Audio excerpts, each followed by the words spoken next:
Day off din ako karon. Pero isip ko sa kainahan, ang reality kay work mode gihapon sa balay.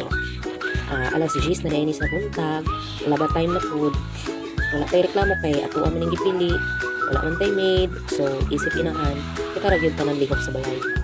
Kung tayo task queen mode lagi, kaya mao ni siyang moment nga nakita din ako ang bukton sa kamera. Grabe, mura naman din boxer. Mura nang gym ka part. Ano pa pag man sa labang, gas plato na food kay murag ang plato sa balay dili jud mahurot.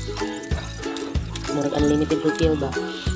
Human ana naligo ko para ready to go na kay naa nilakaw ni Bibi Sofia pero wala lang ako na-appear sa video. So nilakaw namin ni Bibi Sofia pa sa ukol para attend sa general PTE meeting sa akong grade 9. Nag-commute kami sakay sa habal-habal.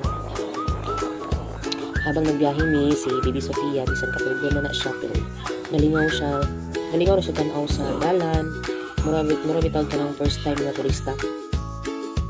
So ito pag abot na mo sa campus, naglakaw-lakaw ng gamay, nangita mi sa classroom sa grade 9. Kaya nangitan ko sa mga estudyante kay wala man ko katuod asa na nga classroom.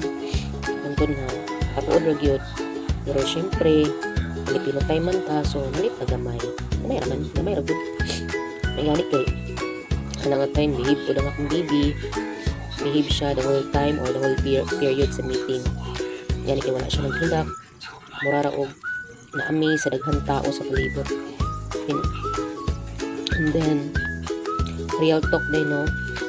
Bisan di off sa work, ang mama kay wala gihapon na day off sa balay. So duty gihapon na siya sama sa kaplaba, hugas sa plato, luto sa pagkaon, bantay sa bata kung naapay mga may nga bata, may mga bantayonon.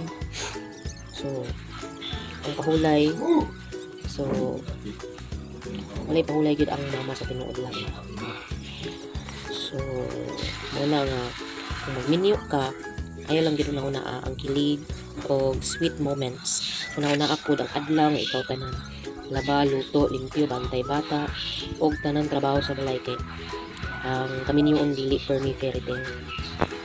So pero kung naa kay love, pasensya og teamwork, isang kapoy kaya ra good og para sa tanang mama nga multitask queen, saludo ko ninyo. Dili ta perfect pero grabe ta ka strong. Kung murag kapoy na hinumdumi lang, bisan walay pahulay, naa kay rason nga nagapadayon ka tungod sa imong pamilya.